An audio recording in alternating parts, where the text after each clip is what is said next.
ರವಿಶಂಕರ್ ಯಾವ್ಯಾವುದು ಪ್ರಾಮುಖ್ಯವಾಗಿರ್ತಕ್ಕಂಥ ಸಮಸ್ಯೆಗಳನ್ನು ತಂದರೂ ಕೂಡ ಅವುಗಳನ್ನು ಮಾಡಿಕೊಡ್ತೇವೆ ಅಂತಕ್ಕಂಥ ಮಾತುಗಳನ್ನು ಹೇಳಲಿಕ್ಕೆ ಬಯಸ್ತೇನೆ. ಆಮೇಲೆ ರವಿಶಂಕರ್ ಯಾವತ್ತೂ ಕೂಡ ಕೋಮು ಗಲಭೆಗಳನ್ನು ಮಾಡಿಸ್ತಕ್ಕಂಥ ವ್ಯಕ್ತಿಯಲ್ಲ.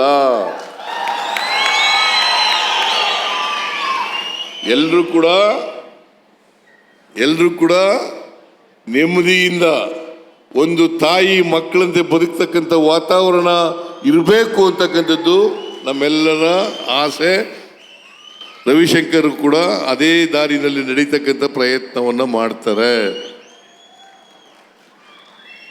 ಆದ್ರಿಂದ ರವಿಶಂಕರ್ನ ಇನ್ನೊಂದ್ಸಾರಿ ಗೆಲ್ಲಿಸ್ಬೇಕಲ್ವೇನ್ರಿ? ನಿಮ್ಮ ಆಶೀರ್ವಾದ ಇರ್ಬೇಕಲ್ಲ. ಇಷ್ಟನ್ನ ಹೇಳಿ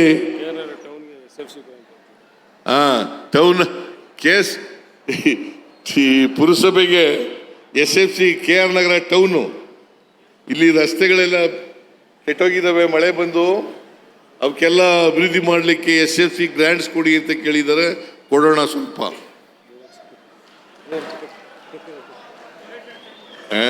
ಸುರೇಶ ಇಲ್ಲೇ ಇದ್ದಾನೆ ನೋಡು. ಸುರೇಶನ ಜೊತೆ ಚೆನ್ನಾಗಿದೆಯಾ ನೀನು?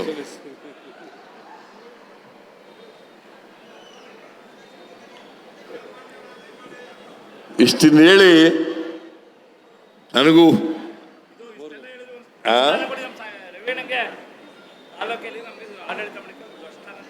ಏನ